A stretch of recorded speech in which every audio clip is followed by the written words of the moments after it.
A drug thousands of times stronger than morphine is now showing up on the streets of Middle Tennessee. Doctors are now putting out a warning. Our Andy Cordan has been tracking this phenomenon. He joins us now with the latest info. Andy.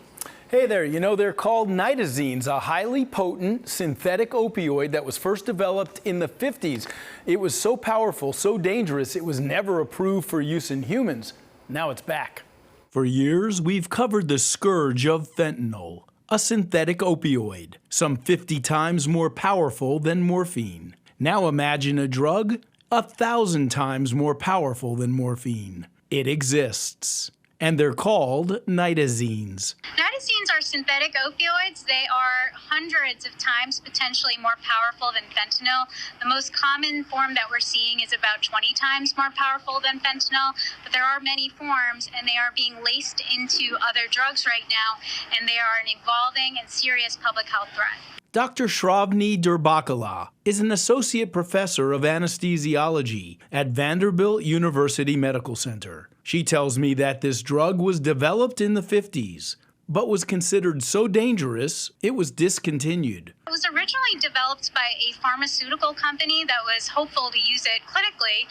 However, they realized it was too potent to really justify clinical use. And so the drug was kind of shelved. We forgot about it.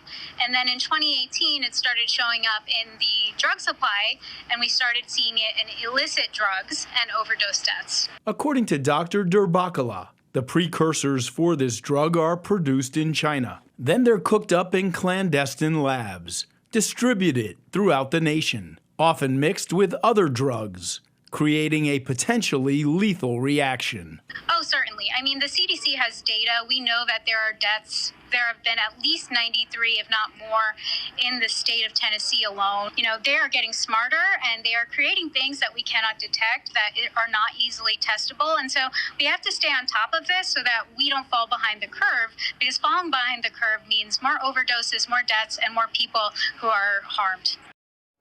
And the doctor tells me that naloxone can reverse the effects of nitazenes, but because it's so strong, it could take 3, possibly 4 doses. By then, could be too late. Back to you. Thanks, Andy.